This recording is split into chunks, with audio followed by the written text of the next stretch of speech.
2 weeks ago, I felt privileged to be able to watch online the commissioning and ordination of the cadets of the Messengers of the Kingdom session.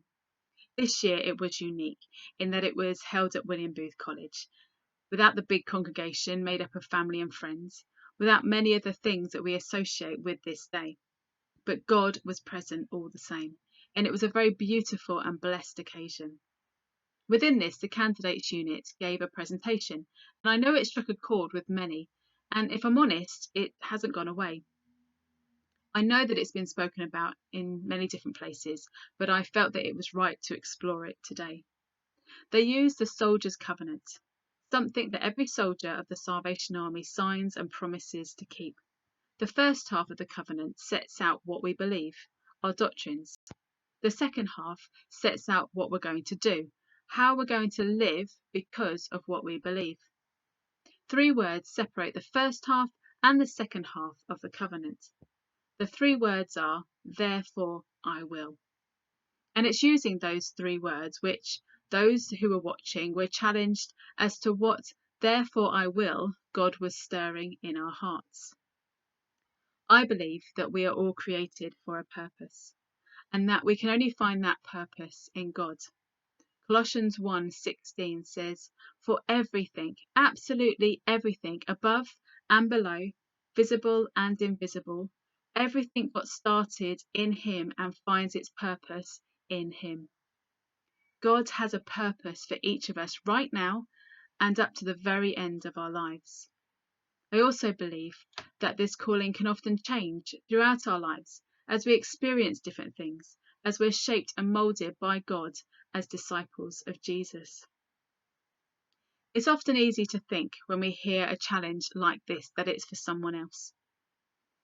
At the moment, with things as they are, it would almost be understandable to think, I can't really say what my therefore I will is.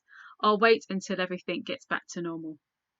But I believe that it's actually now, in fact every day, that God can and does ask us to follow him, follow his ways, and respond to his call. Each of us brings something unique to this world, to the fellowships we belong to, the different places and situations that we're part of. It's the privilege of every disciple of Jesus to be a co-worker with God, where we can be part of being his will that is being done on earth as it is in heaven. A vision that Jesus cast during his ministry on earth to his disciples.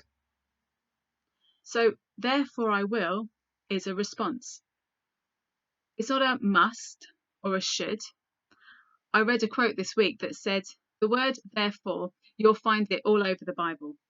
That single word has great power because it brings together the work of God and the response of humanity. We heard earlier words from Romans 12, which starts with a therefore.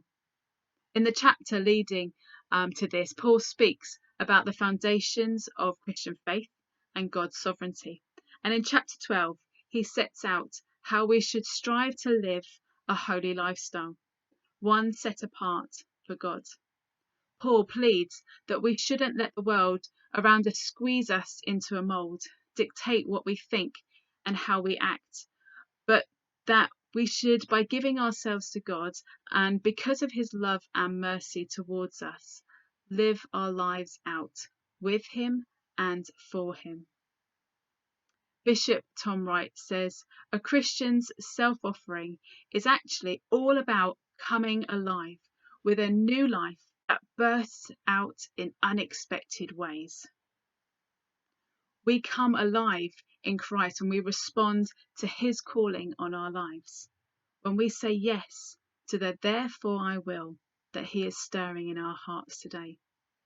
This is unique to us all. A decision about our relationship with Jesus and how we're going to express and live this out. Whether it's a new commitment that we need to make, a ministry that he is calling us to, a cause or a situation that he wants us to get involved with, a calling that's been in our lives for years, or something that's new.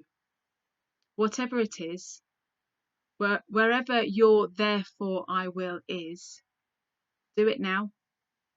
Don't wait.